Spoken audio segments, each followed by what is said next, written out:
സ്വർണ്ണവില പവന് 1 ലക്ഷം രൂപ കടന്നു കുതിക്കുന്നു. വില കൂടിയിട്ടും ഇന്ത്യക്കാർക്ക് സ്വർണ്ണത്തോടുള്ള താൽപര്യത്തിനൊട്ടും കുറവില്ല. ഈ വർഷം സ്വർണ്ണവിലയിൽ ശക്തമായ മുന്നേറ്റമാണ് രേഖപ്പെടുത്തുന്നത്. വിവിധതരം നിക്ഷേപകർ തുടർച്ചയായി സ്വർണം വാങ്ങിക്കൂട്ടുന്നതുകൊണ്ടാണ് വില ഇത്രയും ശക്തമായി നിലനിൽക്കുന്നത്. സ്വർണമാണിന്ന് എല്ലായിടത്തും ചർച്ചാ വിഷയം. കാരണം സ്വർണ്ണവില സമാനതകളില്ലാതെ കുതിച്ചുയരുകയാണ്. പഴയ സ്വർണം വിറ്റ് പണമാക്കുകയാണ് ഇപ്പോൾ പലരും ചെയ്യുന്ന ട്രെൻഡ്.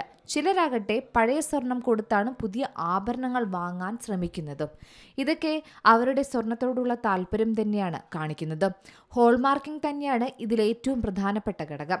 നിങ്ങൾ സ്വർണം വിൽക്കുകയാണെങ്കിലും വാങ്ങുകയാണെങ്കിലും ഹോൾമാർക്കിംഗ് ഉറപ്പുവരുത്തുന്നതിലൂടെ പഴയ സ്വർണത്തിന്റെ പരിശുദ്ധി നിങ്ങൾക്ക് വീണ്ടും ഉറപ്പുവരുത്താൻ സഹായിക്കുന്ന ഒന്നാണ്.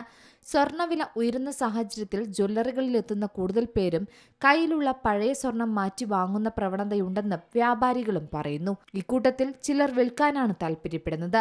ഇന്നത്തെ നിരക്കിൽ പരമാവധി വില ഉപഭോക്താക്കൾക്ക് ലഭ്യമാകുന്നുണ്ടെന്നാണ് ജ്വല്ലറിക്കാർ പറയുന്നത്. ഇനി നിങ്ങൾ പഴയ സ്വർണം വിറ്റാൽ പണിക്കൂലി അടക്കമുള്ളവ കുറച്ചായിരിക്കും നിങ്ങൾക്കുള്ള മൂല്യം നിശ്ചയിക്കുക.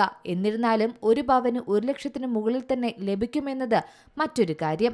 എന്നാൽ ഇപ്പോൾ സ്വർണ്ണവിലയിൽ ചാഞ്ചാട്ടം തുടരുകയാണ്. വലിയ ഇടിവ് തന്നെയാണ് രേഖപ്പെടുത്തുന്നത്. 1,14,240 രൂപയാണ് ഇന്ന് ഒരു പവൻ സ്വർണത്തിന്റെ വില. 1920 രൂപയാണ് പവന് കുറഞ്ഞത്. ഒരു ദിവസം തന്നെ പലതവണയാണ് സ്വർണ്ണവില ഇങ്ങനെ മാറി മറയുന്നത്. നിന്ന നിപ്പിൽ 1 ലക്ഷം കടന്ന സ്വർണ്ണവില വേണമെങ്കിൽ ഇനി താഴേക്കുള്ള യാത്രയിലായിരിക്കുമെന്ന് വേണമെങ്കിൽ കരുതാം. ഇത് ഏറ്റവും കൂടുതൽ സന്തോഷിപ്പിക്കുന്നത് ശരിക്കും പറഞ്ഞാൽ വിവാഹ പാർട്ടികളെ തന്നെയാണ്. നിലവിൽ വിവാഹങ്ങൾ നടക്കുന്ന സമയമാണല്ലോ.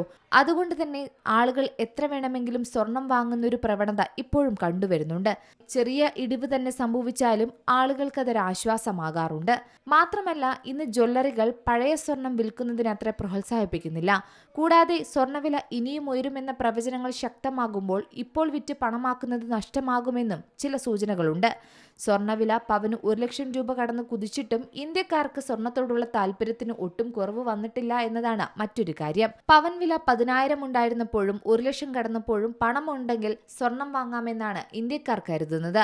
കൂടാതെ ഡിജിറ്റൽ വൽക്കരണം വർദ്ധിച്ചിട്ടും സ്വർണം വാങ്ങുന്നതിൽ വിശ്വാസവും പ്രധാനമായി കാത്തുസൂക്ഷിക്കുന്നു.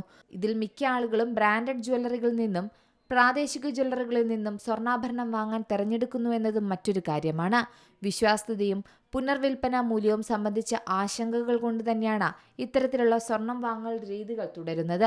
സ്വർണത്തിന്റെ പരിശുദ്ധി, പണിക്കൂലി, പുനർവിൽപ്പന വിലയിലെ അനിശ്ചിതത്വം എന്നിവയായിരുന്നു അവയുടെ പ്രധാന ഘടകങ്ങൾ. എന്തായാലും സ്വർണം വാങ്ങിയ ശേഷം പലർക്കും ഖേദം തോന്നാറുണ്ടെന്നും ചില പഠനങ്ങൾ സൂചിപ്പിക്കുന്നു. കാരണം വില നിർണ്ണയത്തെക്കുറിച്ചുള്ള ആശങ്കകൾ ഇപ്പോഴും ആളുകൾക്കിടയിൽ സജീവമാണ്. ആഭരണങ്ങൾ, നാണയങ്ങൾ, ഡിജിറ്റൽ സ്വർണം എന്നിവയിലായിട്ടാണ് ഇപ്പോൾ ആളുകൾ സ്വർണം വാങ്ങിക്കൂട്ടുന്നത്. Business desk, Zee Malayalam news. ഏറ്റവും പുതിയ വാർത്തകളും വിശേഷങ്ങളും വിരൽത്തുമ്പിലറിയാൻ സീ മലയാളം ന്യൂസ് എല്ലാ ഡിജിറ്റൽ പ്ലാറ്റ്ഫോമുകളിലും ലഭ്യം.